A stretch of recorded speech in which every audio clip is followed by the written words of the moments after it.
Hey guys, welcome back to the podcast. So we've got part 2 of our talk with my boy STEEZUS today.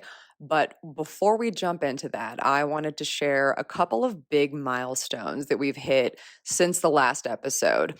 So the first one is this is the 25th episode of Curiously Kristen, which I am pumped about. So for anyone who listened to the very first episode, I did mention a few stats about podcasting, and one of those was that 73% of podcasters don't get to the 25 episode mark. So that means that only about a quarter of podcasts have 25 or more episodes. And now we are in that coveted group. So amazing. Thank you. Number 2, we are now being streamed in 10 different countries, guys. We have listeners in North America, South America, Australia, Europe, and Asia. And I have no idea how this happened, but I know this is self-deprecating, but I don't think this show is quite big enough yet to get picked up by the algorithms at this point. So I'm going to apply some deductive logic here and say, it's you guys. It is your support. It is your sharing of this podcast with your friends and your family. It is your posting about it on social. So I just want to give the biggest, most heartfelt thank you to you and to ask you to please keep doing what you're doing. If you're getting helpful nuggets of wisdom from this show, then paying that forward by sharing it with others, like, you're the real MVP here. And because you listen to this show, I feel 99% certain that you are the type of person who not only wants to better yourself, but you want better for your loved ones too. Like, we are not information hoarders here. There's no scarcity mindset. We're here for abundance only. And I so appreciate you guys for coming back every week to get curious with me about new things, whether that's new people, concepts, ideas, perspectives, your willingness to explore different topics and broaden your understanding of things with me. That's what makes me want to keep creating this content for you. So again, thank you so, so much. I'm pumped about these milestones. We're going to keep it going. And now, part 2 with STEEZUS. I don't know how I've never asked you this before. How did you get the name STEEZUS? I have no idea where that even came from. And then also I wanted you to tell me like why you changed your name. I think you went from like STEEZUS Christ to STEEZUS Shuttlesworth, which like very solid nod to He Got Game, classic film, Denzel, Ray Allen. But where'd that switch up come from? Second question. First question, where'd STEEZUS come from? Yeah, so I'll give you a quick story. STEEZUS was one of those names that was given to me randomly in a conversation. Growing up skateboarding as a Black skateboarder in a small town, like Kansas City as a whole is a fairly large city, but when you break it down into the small like subdivisions and the just the little neighborhoods and whatnot, it's pretty small, and that comes with a little bit of small-mindedness. So growing up in my time of finding skateboarding, but it not necessarily being something that was well received for people of color, it was difficult to lean into it fully.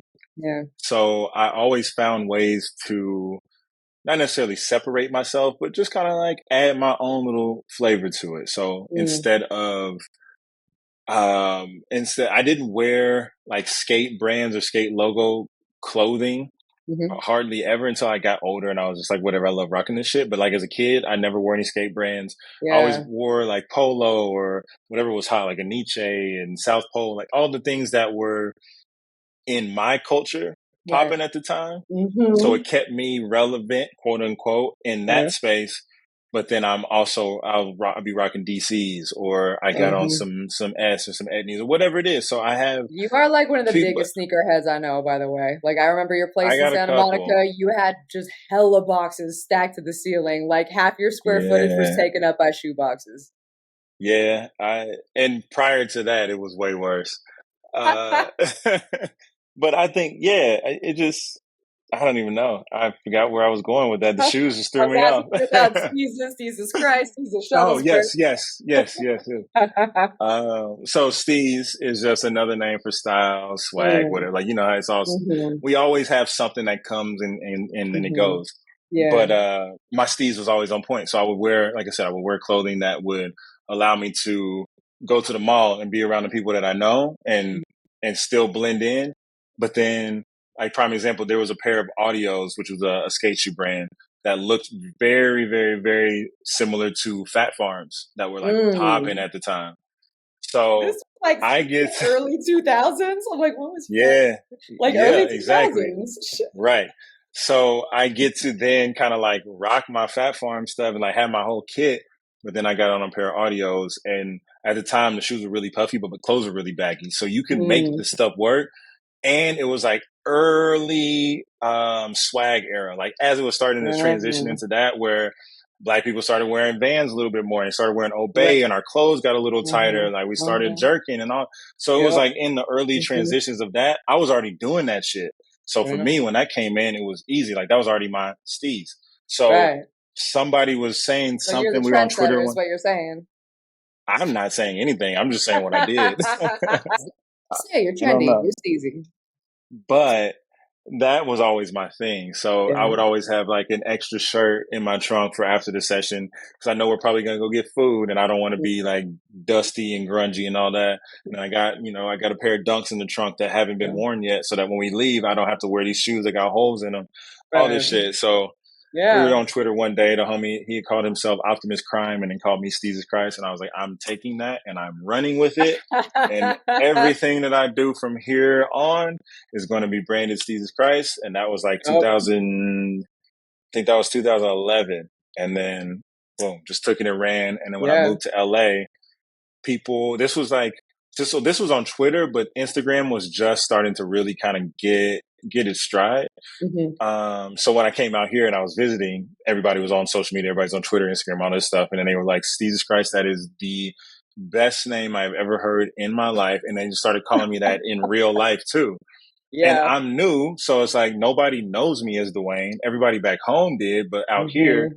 people are just calling me Steezus. So that's starting to become how people know me or introduce me or whatever it is. I'm pretty sure your Tinder profile said Dwayne.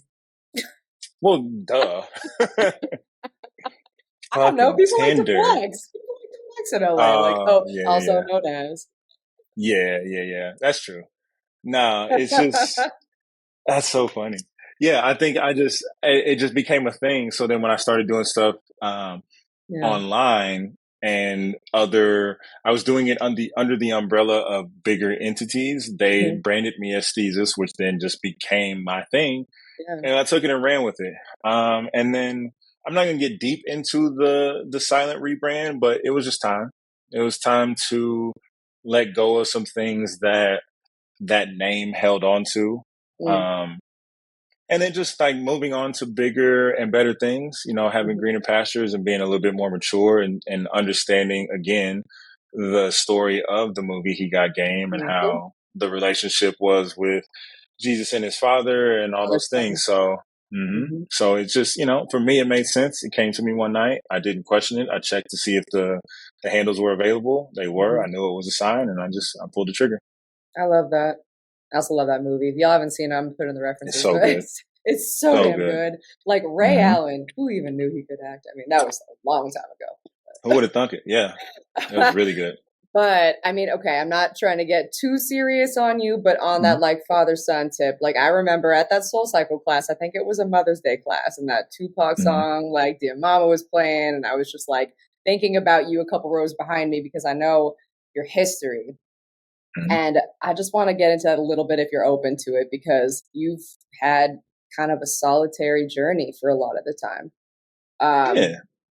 was that part of like the changeover to the father son dynamic of that movie, like kind of the silent like self rebrand? Is this kind of like a new phase of a new identity for you? What has it been Yeah, like for I you? think Because I know that's hard, like growing up the way you did and entering, into your 20s and 30s. mhm. Yeah, I think for me, I'll peel back a little bit. I'm not gonna go too deep, but Okay. I Yeah, I've spent a lot of my time. So I'm an only child, Mm-hmm. and both my parents have passed away.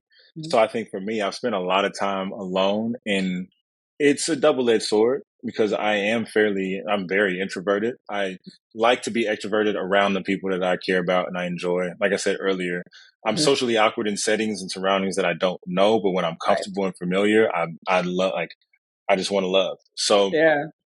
I think for me, spending a lot of time by myself it's been really beneficial. It's been really difficult, but it's Mm-hmm. been very beneficial. And I think a lot of people don't feel comfortable sitting in the muck and like Mm. the stuff you got to do and to go through and to get out Yeah. and deal with. The So we trauma, the tend, work. I mean, that's it. That's literally Yeah. what it is. Yeah. Yeah. It's all trauma. I Mm-hmm. said Yeah. something in a TikTok not too long ago. It's like our childhood is such a small portion of time in our life, but it affects our entire life. Like Mm-hmm. the That's entirety right. of our life is either spent trying to honor our inner child, trying to heal our inner child, or Mm-hmm. trying to do the things that our inner child wanted to do that we couldn't do because we didn't have the power, the knowledge, or the people around us that were mature enough to allow us to explore those things. So like Yeah. even in small gestures, purple has always been my favorite color.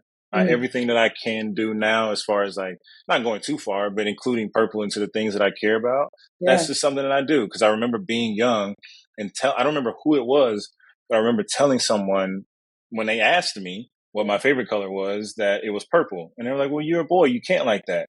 So then I just like picked red and blue, and I would bounce back and forth, not knowing in my mind until I was old enough to understand red and blue make purple. So it's just like, Oh shit. right. So it's just like now I've learned that a lot of things that I have known Mm-hmm. were suppressed, and I'm getting back to a knowing and an understanding of just who the fuck I am. Yeah. And for me, that is a transformation, and it's more. I think 2023 for me, I coined it as my villain era, but it's not necessarily about me being a villain. It's more about just like getting my lick back. I'm taking back Yeah. everything that's mine, nothing more, Mm-hmm. nothing less. A Mm-hmm. lot of things a lot of my power has been taken against my will. And some of it has been freely given away. But I think what happened was people started to take my kindness for weakness. Mm. And in all aspects of life, nobody is going to outwork me. I am Mm. not weak by any means. Mm. So for me, I think this year has really been the time that I've had a lot of self reflection, even though I've always been good. Like I tell people all the time, like I was thriving during lockdown. I Mm. miss quarantine so much because it was the first time that everybody was on an even playing field. Nobody's leaving the house. Ain't nobody got to try and guilt you into doing nothing. There's no FOMO. We Yep. all got to sit with our shit. And I was like, oh my God, peace. Oh, Kind of felt that oh, way too, I'm not gonna lie. Like I've lived by straight myself up. for 12 years. Like I'm very much like a Right, solo person. I'm a solo right. traveler. I pick you up when I'm on my way to like Iceland. I'm on my way to fucking Indonesia. Like I'm very much kind of a solo roller for the most part. And so it's like Yeah, I felt kind of the same during right. lockdown where I was just like, this is actually like kind of a load off the shoulders. Like Oh my in my goodness. world, it's like you're an ad executive, you're wining and dining clients, taking them to like Nobu and Malibu, you're taking Right. them to like Staples Center or whatever what it's called now, Crypto Arena, Hmm. whatever. Like, but it's a lot of that. It's a lot of Yeah, schmoozing, and it's a lot of like it's not a 9 to 5 job. You do a lot of stuff after that to schmooze. And I was just like, I'm exhausted, and I didn't know of how exhausted course. I was. And I think it also comes to like I was starting to do therapy, see a nutritionist around that time, Hmm. which almost kind of just like exacerbated the the solitary Yeah. lifestyle. We're like, oh, not only am I going to sit with this, I'm actually going to like dig. I am like choosing to dig into all my Yeah. trauma and my shit, and then I'm just going to curl up here That's in fetal position and cry. exactly. That's why I loved it. I love that shit. Because for me, it's like the stuff that that's the stuff that changes everything. If you don't do, I really, this is why I have to like start podcasting again because I have so many ideas and so many thoughts that I just love just sharing and bouncing ideas off of each other and being able to receive new information too. But I just look at life as a game. Like in its simplest form, the only way that I can really, I guess, break it down in the most simple way is like Super Mario Brothers. You start and you just start moving forward. And if you remember in Mario, you couldn't go back. There was no like the board was moving one way. Oh. Not only that, you can't see what's coming. You just have to keep moving forward, and more is going to be revealed to you as you go. So for me, when I look at life, I'm like, okay, cool, This is Super such Mario. a metaphor for life. Holy shit. That's what I'm saying. Like when you look at like, because I gamify just about everything in my life to make it easily obtainable. That's what works for me. I don't know what works for other people, but for me, I'm good at games. So if I can figure out how to turn this shit into a game where I can conquer certain parts of it, like I literally only have Apple Arcade for one thing, and it's called Monument Valley, and it's a puzzle game that like is the most incredible puzzle game I've ever found in my life. What is and that? what it does, basically, you have to. This is not an ad, by the way, but Hashtag not mad. Hashtag not an ad. So it's like all these different things, and basically you have this little character, and you have to move them into that space. But depending on what the world looks like sometimes you can grab these things, you can spin them around. But depending on how you view the world, now you see these connected, but that wasn't connected before. So it's like a whole, it's a whole thing. But I mean, that sounds amazing. But like, that's a metaphor for like what side door might there be if you can't go through the front door? Like, what other entrance might be open? You. Like, how can we like get outside the box? Maybe there isn't a fucking box. Bingo. So that is the whole thing for me. It's just like when I said that earlier, I was like, there's no such thing as failure. You just figure out how to turn shit around and manipulate. If what you're looking at isn't working, then change what you're looking at. That's what this game is. So it's like you have a bridge that's connected this way. You see open space over here, but if you turn it, and because of the way that your perspective is, technically those things catch now, so you can walk across.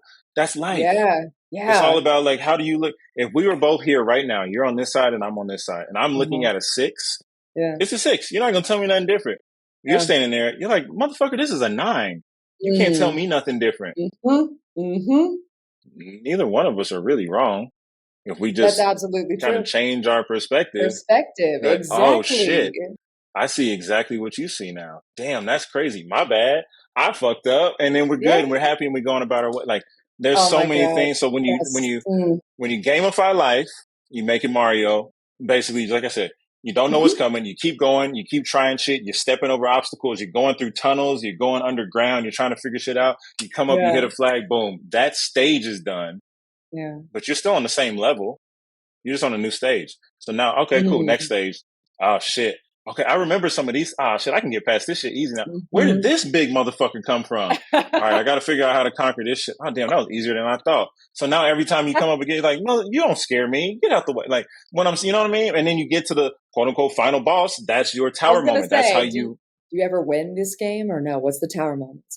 I don't think you win any games, if we're being quite honest. I'm not trying to get all existential. I'm actually talking about Monument Valley. I know that doesn't. You don't win life. Yes. Of course, you don't win life.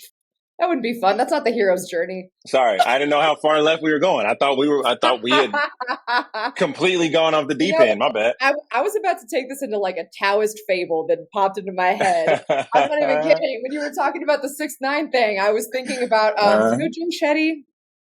Of course. Okay, just making sure. He commented on my post. Did he really? Okay, big. All right. Well, I love him too. I've been like on that shit for like 5 years, and I remember he like recited that Taoist fable, and it was basically like men. I can't remember. I think that they were all blind men, and basically they put them all in front of like a huge mass and said like, extend your arm, and what do you feel? And one was like, I feel, rough, scaly, thought it was a snake, potentially. Like, what's in front of you? What is in front of you? And then another guy extended the hand, and he gets like a wet, kind of like soft, squishy, and he's like, a fish or something. I don't know. And I'm telling this horribly.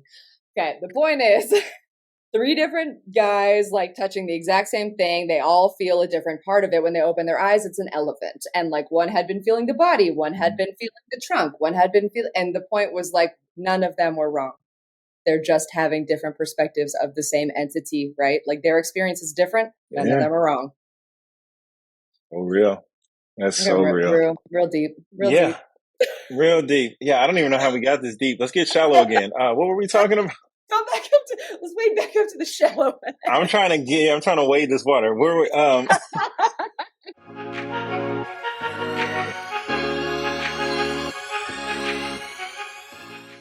like I guess my thing is I just like information. No matter what the topic is or what it might be, if I'm into it, same. We literally have the world at our fingertips. If I have a question, I just type it into whatever I want to search it. Like, oh my God. I just had a flashback of the time that you texted me that, like, let me Google that for you. Bullshit. That was some bullshit. Because I used to work at Apple and people would hit me up daily with Apple questions. And I'm like, you literally constructed this message. You used all of your energy to type this into the iMessage field when you literally could have typed that exact same question into Google, which is what I did. So when I worked at Apple, we used to always, like Apple employees, we used to always joke about like the questions that people would ask. And at some point we found out about that website, and the site was, let me Google that for you. So what we would do is people would ask us a question, typically pertaining to Apple problems or whatever. And we would just take that same question, type it into this place, which is called Let Me Google That For You, send them the link. And then once they click the link, it opens the page and it just literally types that question. That is such a dick move. It is such a dick move. And it is the you might be an Apple greatest. Genius. You're a dick genius. All right. So yes, I'm a very technologically savvy individual, but that's only because I'm a nerd. And a smartass. All right. It was funny. And honestly, that was a rarity. I Google shit all the damn time. I've talked on this podcast about like how I am voracious for information, like curious about everything. That's why I interrupt you every 2 seconds to ask you something about your story that you're about to tell me 20 seconds later. Well, that's just because you're annoying. I know, that's true. That's fair. I accept that. And it's cool. You just got to own it. Embrace it. Embrace the annoying. Embrace it. I look at it when it comes to like the videos and stuff I put out. I 8-mile all this shit. I'm going to point out everything that I know is wrong or funny or could be vulnerable before anybody else can. So then I know we're laughing together. You're not laughing at me. You're laughing with me. I feel like that's part of your like strength with the content creation. Like you'll find the best clip or like movie scene clip or like viral meme that like to explain a thought. Like you'll say something in a story that's like, here's my thought. And then it'll be some hilarious clip that demonstrates that thought in a really funny way. Like, I'm wondering how your mind works, because mine is kind of a repository of like movie quotes and song lyrics. And I feel like yours is similar, where it's just like, let me dig into the archives and which one is coming up for this thought. Well, first of all, thanks. It's the autism. For me, it's ADHD. Okay. I think I got sprinkles of all that shit. It's like Powerpuff Girls when he was putting all the shit in and he fucked up and put in plutonium X, whatever the fuck that shit was. That was me. I got a little bit of that X, and then that X is just like it comes with some weird abilities. So like you just said though, I think, and this is.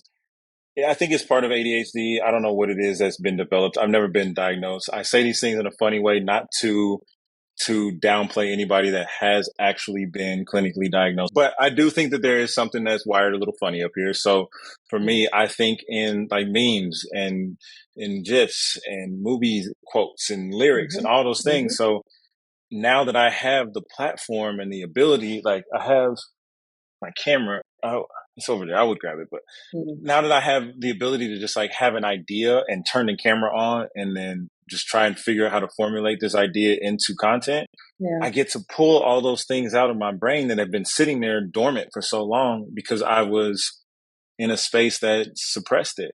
Like all these things come up naturally. Whenever there's conversations or whatever, I'll hear, it could be one word and it'll jog my memory to something. And now I get to I get to share that with people where like I'll have a moment, I'll think of something, I'll take a photo, I'll put a little quote to it, and I'm like, damn, all right, I can't post that yet because now I got to go screen record the portion of horrible bosses that he said X, Y, and because it's Right. just like logged in here, you know. So for Yep. me, it's like now I can use that to then connect with people that also think like that, and that's a big part Mm. of how my TikTok really started to gain traction when I started to Yeah. incorporate the way that I thought into my edits. Because people Mm. always ask me, how do you edit these? Like, where do you get these clips? What do you do? I'm like, I don't know. Mm-hmm. It's just in my head. And Yeah. sometimes it might not even happen as I'm saying it. I just say certain things because it's being an only child and someone that's had to entertain themselves for a long time. I just consumed a lot of media and content and all those things. Yeah. And it just becomes a part of your personality. Like you just Yep. say things like me and my friends, we could literally be playing Call of Duty and not actually have real conversation, but just quote movies and stand up comedy and Yeah. be so content. And I think that just is a part of how we grew up. It Yeah. was just kind of in the nature of how we consumed media and content and things. And Yeah. just me, I catalog all of that stuff. I never Yeah. It's like consumed it, and it just involuntary, right? It's like yeah, involuntary. It's just in there. exactly. So like, there was a moment where I was doing a video, and when I tell you it involuntary, you can see it in the video. There was a moment I was like, if you or a loved one, and then I couldn't not say have been affected by mesothelioma without like I had to say that in order to go on because my brain was like, no, you have to get this out. No, you finished that PSA. Exactly. And it's like instantly you remember that fucking commercial. So Oh my, now I'm like, okay, cool. oh I'm my going to leave God. this in here. And then I'm also going to put it on the screen so that people that weren't there know what I'm talking about. And the ones that do, it jogs their memory. So when I Right, talk right. about like looking at it from a Make sure it lands psychology. for everybody. Exactly. So I look at things now when it comes to, I don't even know if this is how we got here, but this is where I'm going right now. When it comes to content, I told you I've been studying this shit. So it's like psychology for me. In order for me to kind of complete it, I Mm-hmm. feel like I have to remind the people that are like me about Mm-hmm. certain things because then you Mm. kind of unlock these core memories. So Yeah, yeah, yeah. when I'm doing like hauls or I'm doing like my Trader Joe's videos, I tend to say things naturally that Mm-hmm. jog my memory about an old Vine or a Yeah. YouTube video or But no one else something has that that context, right? That's all in your head. right. It's all in my Yeah. head. So Yeah. when I come sit here and I go to edit, I then either remember or I hear something that I didn't catch when I just said it, and now Right. I can just plug and play because I know what it is. I just have to search and Google and figure out where I can get those things, Mm-hmm. or if I have a streaming service that I can pull from, I do all those things. So Right. it's cataloged in here and I know how to do it. But now I'm taking these moments where, all right, cool. I got the people that are like me that know about these things. Yeah. Boom. I'm going to pull them in. We got a bunch of new kids that they're fresh out the womb after Mm-hmm. 2000. They don't know shit. Mm-hmm. Mm-hmm. So I want to They don't then know take about them. mesothelioma. They don't know about mesothelioma.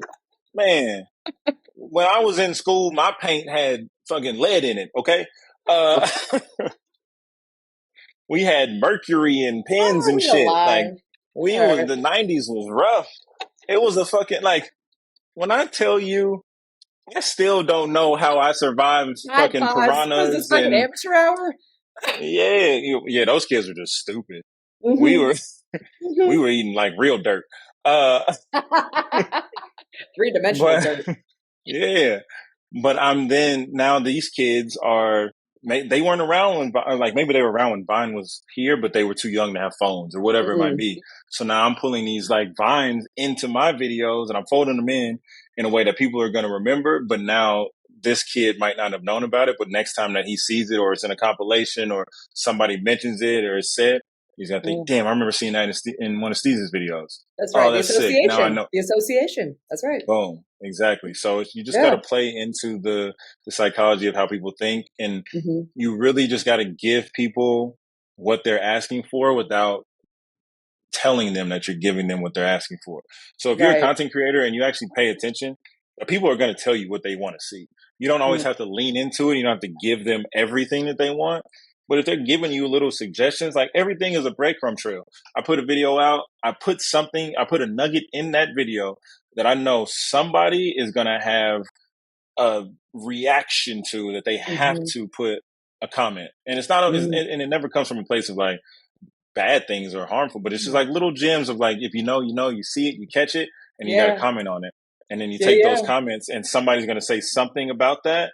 And then you can pull something from that. So now it's like, okay, cool. That web went there. Let's pull this back over here. I'm going to take your comment and use it. And now you're going to feel heard and seen and like you're a part of it because you know that that was your suggestion.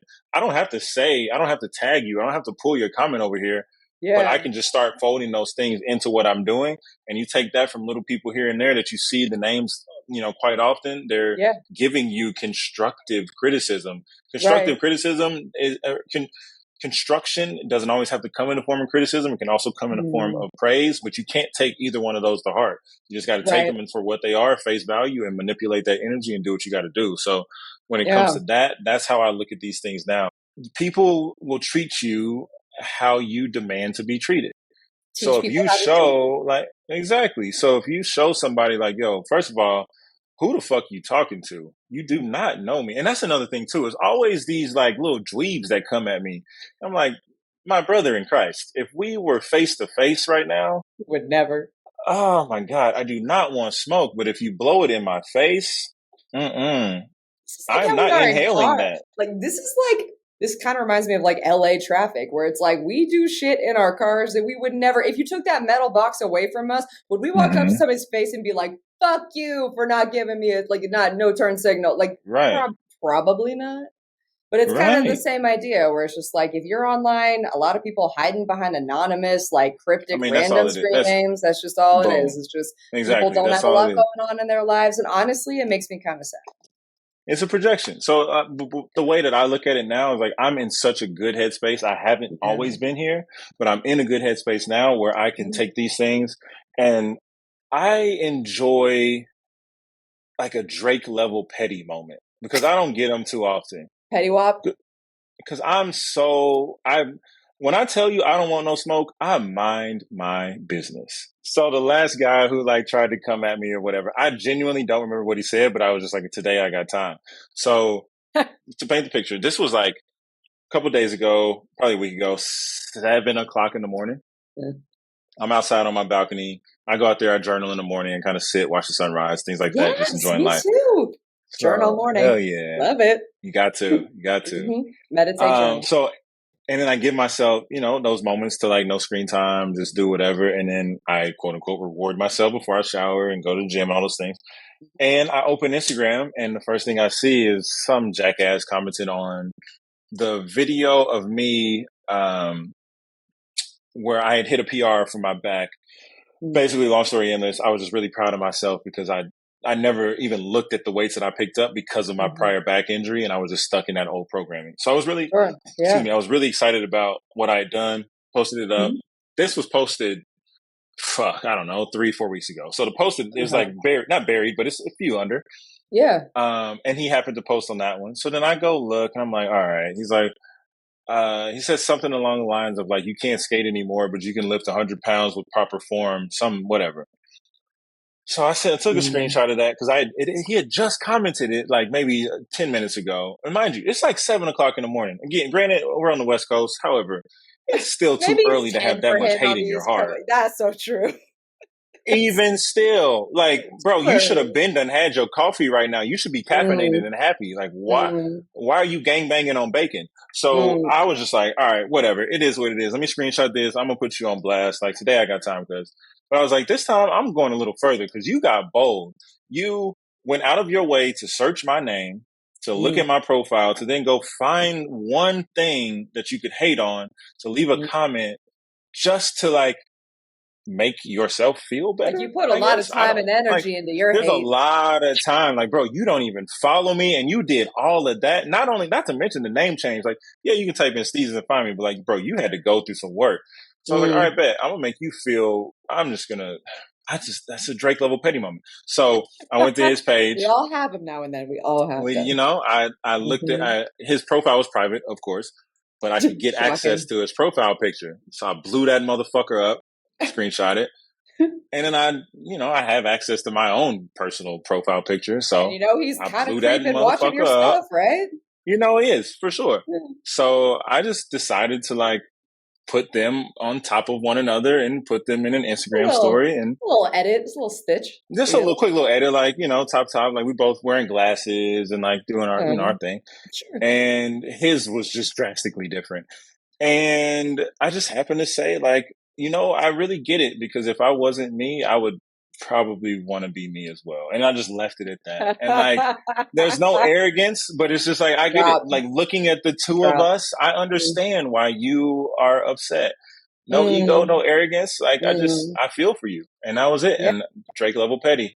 And I haven't looked back since. Yes and no, but I feel like what you did right is like you kind of engaged, but not really. What he really wanted. Oh, no. This is me assuming intent. Like he probably wanted like a lot more of a like negative, provoked, like intense reaction from you. Of course. Like, but like he didn't get it. Frankly. If all you said was like, yeah, man, like it sounds like my life is probably just a little more, light, happy, joyful than yours.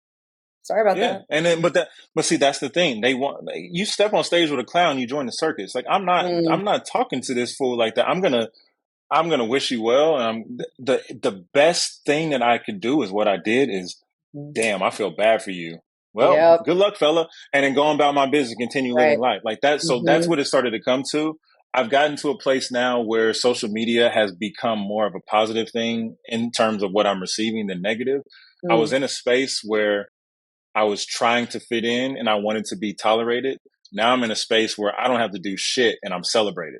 So it's like, go where you celebrate, not tolerated. Like, I don't give a fuck what y'all think about me no more. Like, that's real spill. Like, the things that I have accomplished within the last, I guess 7 months now, have been far greater than the things that I accomplished in 11 years of being in that industry that I was in. So I say that with full confidence. What you said before that I feel like might tie to this, you said that, before you felt like your voice, like what you wanted to do was kind of repressed. You were part of these like systems, these companies, and like now you're doing your own thing. Was that change like 7 months ago? Because I know like you got signed to a talent agency. Like, was that kind of that moment that things shifted for you? Yeah. I mean, that was the tower moment where I was like, okay, boom, I have full control of what I put out. But it was the beginning of the year when I coined this my villain era. This year it's been me versus me, and that becomes the old way of being and my old thought patterns and scarcity mindsets and being the sum of the people that I hang out with that don't actually share the same mindset and don't have the same visions and don't see life as a game that's ever forward. They see life as what's inside of this box is what it is. Yeah, and finite. I don't operate in boxes. I don't operate in black and white. There's too much dope shit in the gray area for that. So I think for me, it was the beginning of the year knowing, and not on some New Year's resolution type shit, more just knowing like, all right, it's time for some transformations. It's time for some changes because I'm sick of only getting what I allow myself to receive instead of getting what I know I'm deserving of.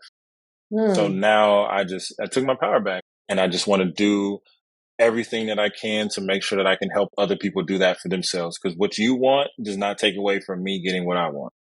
Period. That's the mentality that I feel like is probably lacking in LA. But like, God, wouldn't we all just be so much more like, I don't know, calm, peaceful if we didn't see this as such a zero-sum game, as such a like there's one pie and you can only have such a big piece of it. And if I have a bigger one, you have a smaller one and vice versa. And it's just like, that is the opposite of like, that's the scarcity mindset where it's just like the infinite game, Simon Sinek, right? It's just like, there's more to this. Like, just because I win doesn't mean you lose.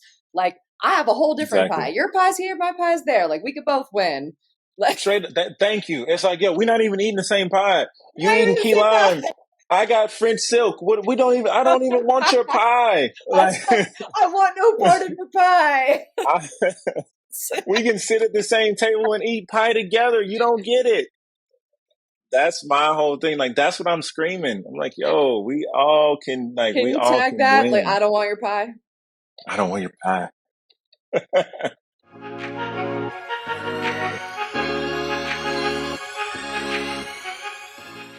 Why do you think that your content resonates more with women?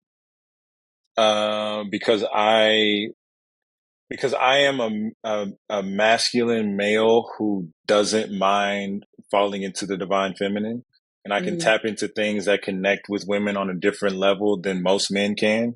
When Mm-hmm. I like, because I enjoy like just like pop culture moments and like rom coms Mm-hmm. and like Vanderpump, like TV show. You know what I mean? Like the things Yeah. that don't And bath traditionally lean bombs and masculine.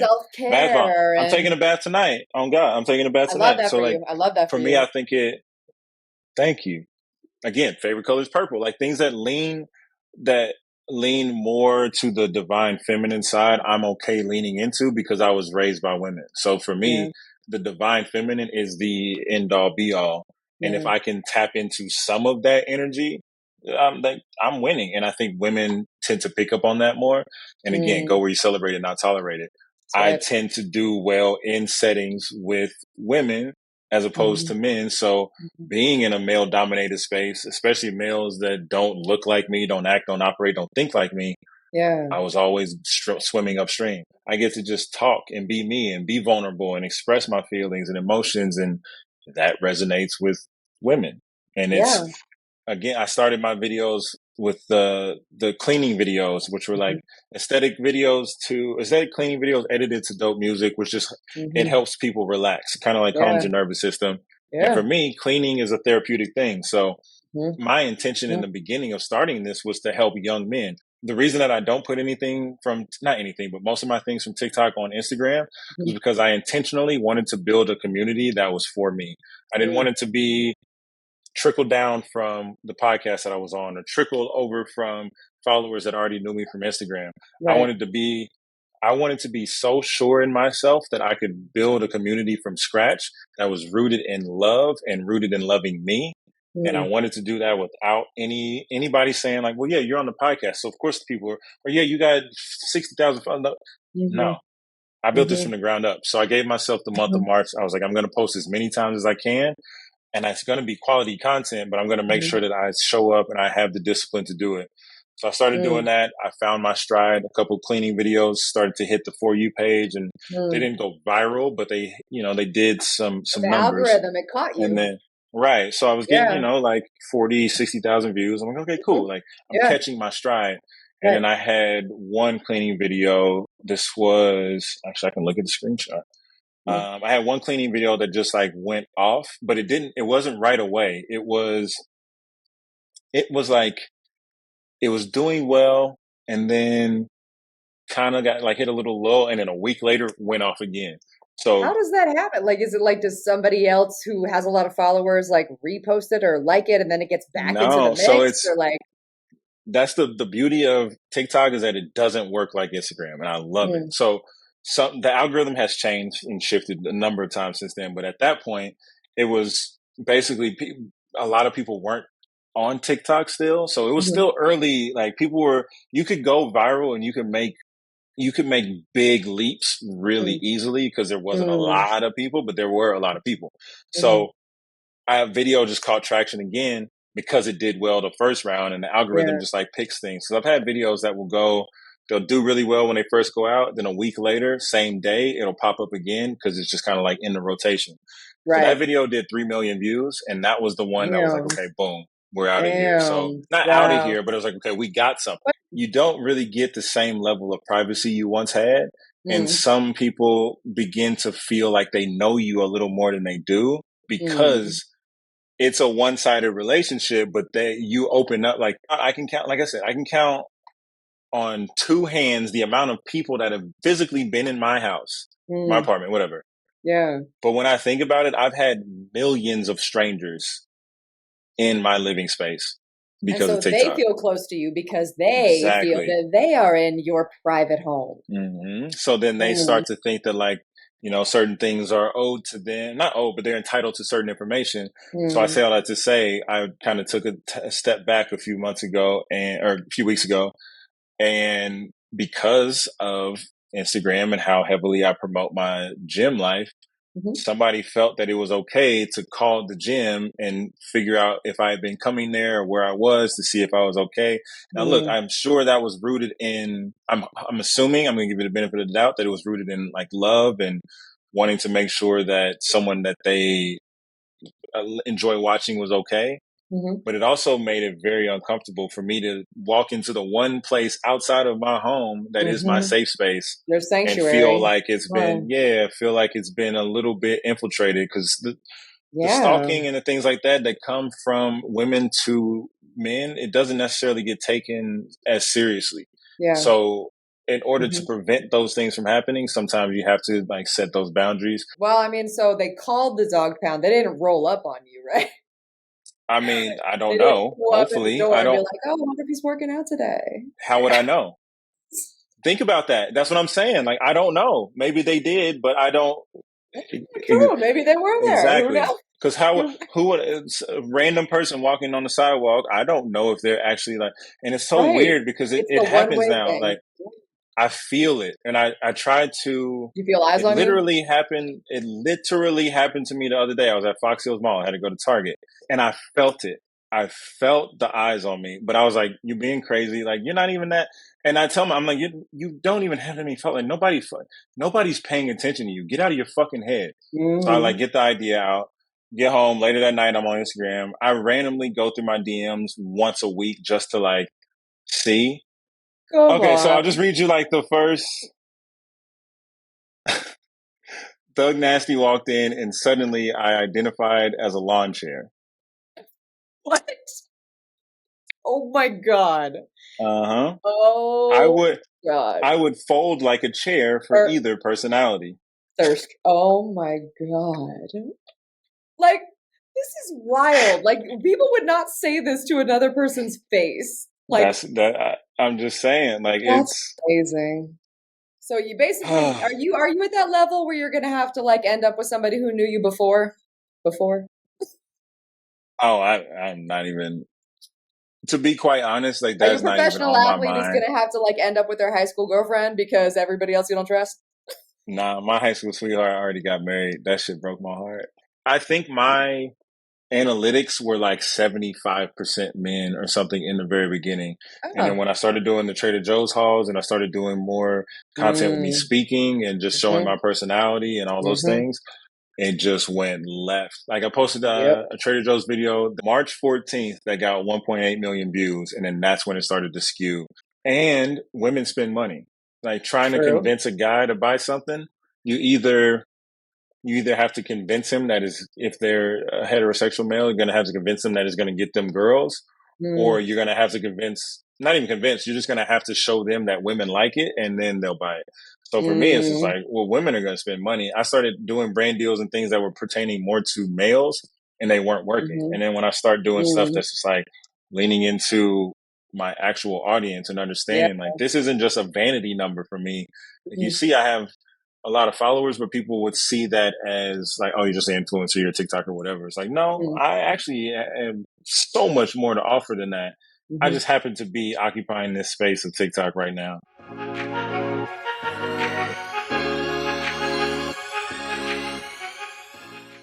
Did the talent agency find you? Were you looking for an agent, or did they just like stumble on your content and be like, "You're a star"? So I actually just recently ended my relationship with the management company that I was with. Okay.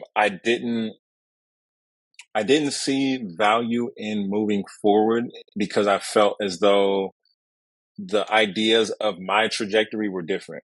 I had a different vision of who I am, what I'm capable of, and what I would like to achieve. And I think the ideas that company had in place were too small. They're things that I can already do and have already done. And I say that with no arrogance, but everything that I've accomplished this year, whether that be the Honest skincare campaign, whether that be the NFL shop commercial, whether that be getting signed by Go, whatever it is, I've achieved it all because of the work that I put in. And it wasn't because you were under the name of like a certain company or label. Like that wasn't the plug. It was you doing you.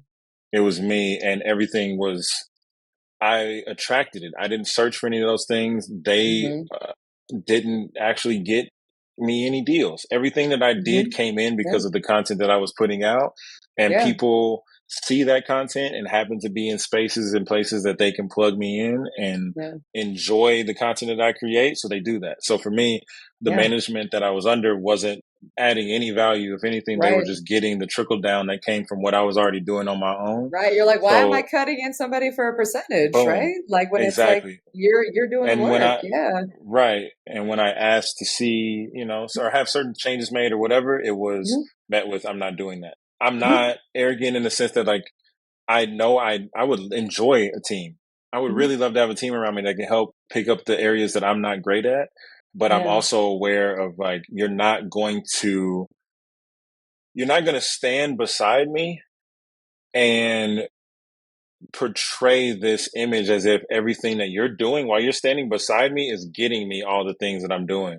When on the other side, I'm talking to the people that are telling me exactly how I got there because I'm of gonna be honest, the, Dwayne. Like, I really did think that, like, just like perception wise, like just of what I saw course. on Instagram, because I see Mm-hmm. like that kind of sizzle video of like our newest talent, STEEZUS, and like you're Mm-hmm. around a modern looking pool, and I don't know, maybe the Hollywood Hills. I don't know where you shot that, but like, Yeah. but it's like it was that, and then you see those other things, and then you see the Honest Skincare, and then you see the NFL official, store, and then you see like Ghost sponsorship. I mean, it's just like because of the chronology of how that happened, Of it did kind course. of look that way.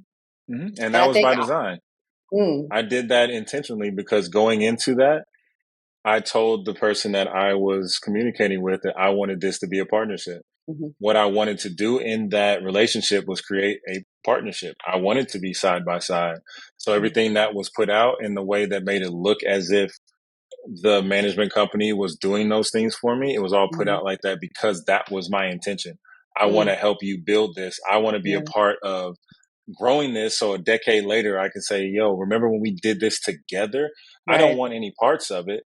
I mm-hmm, just want to help. I want to be a part of it so we can do this together so that we mm-hmm, come to these meetings and these tables as a fucking beast. You can't yeah, tell us no because we know who we are, we know what we do, we know what we got. So for me, mm-hmm, it was very important to let that lead. I gave full control. I'm like, hey, I don't even want to I don't need to see the emails that come in. I trust you. I want to give you the 6 months grace period to do what's yeah, necessary to yeah, let's see if we can figure this out.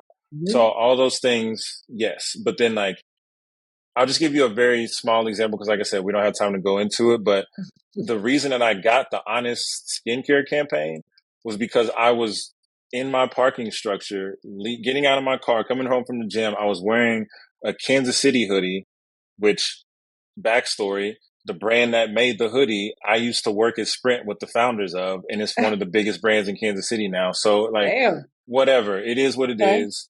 mm-hmm, Wearing a Kansas City hoodie, this lady that just moved in like a week ago walks past me and says, "Hey, you from Kansas City?"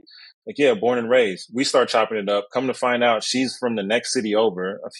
She's a little bit older than I am, but like mm-hmm. when I tell you like we're in the same parking garage, and we grew up in these weird little suburbs right next There to are each other. no And coincidences. There are thank no you. coincidences. Nope. So we start chopping it up, and she's like, "Hey, Universe. I work for Honest. I'm just going to work because it's fairly close."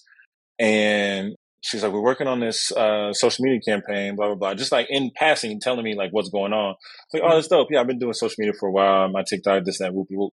She's like, send me your information. Like, we could maybe plug you in. I sent her my info. Not even like an hour later, I get the email saying like, I'm in this, that, and the third. This is the day you show up. Boom, boom, boom. Oh my I'm like, God, that okay. transpired fast. I literally didn't try. And then so then I'm like, okay, cool. So we exchange numbers, obviously. Yeah. When I tell you, like, there's no way that this could have happened by chance. We literally live on the same floor in the same building of a Oh place that no, has yeah. a Mm-hmm. lot of apartments.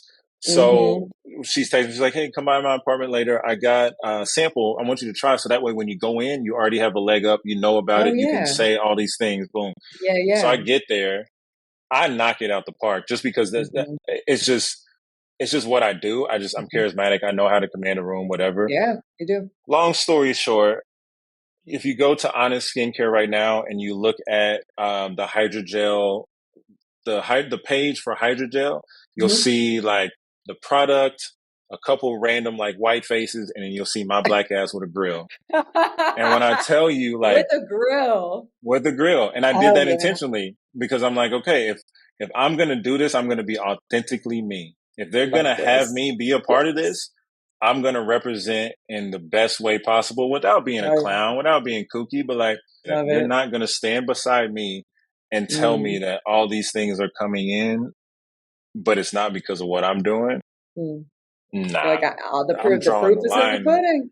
I'm drawing the line in the sand here. I don't have nothing to prove to nobody but myself. And when it came time to that relationship coming to an end, it really bummed me out and it really hurt me because in my mind, from the very beginning, I was clear in my intentions that I wanted it to be a partnership.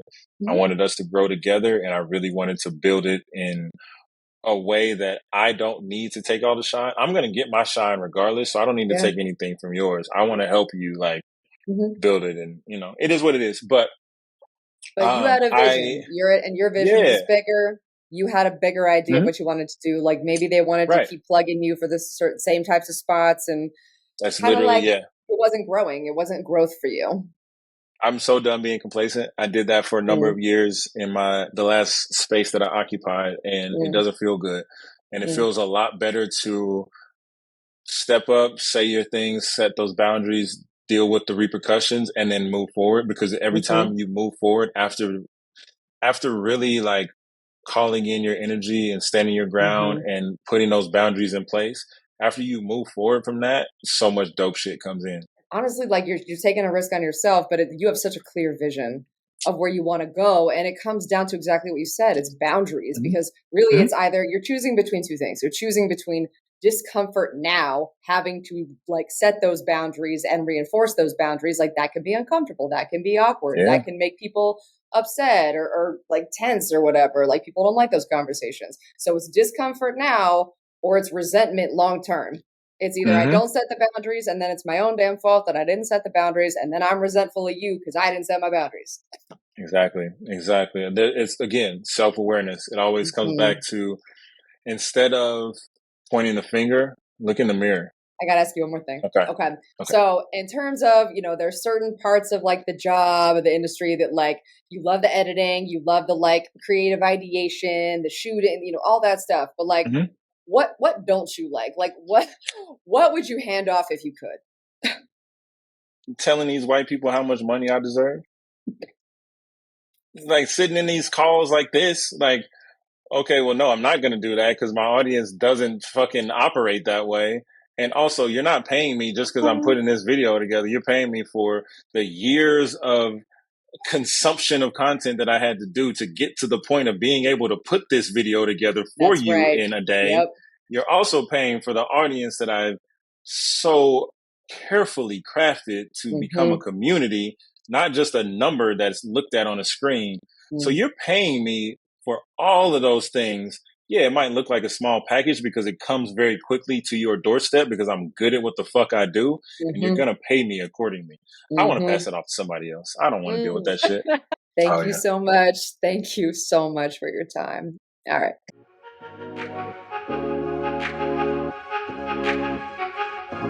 right.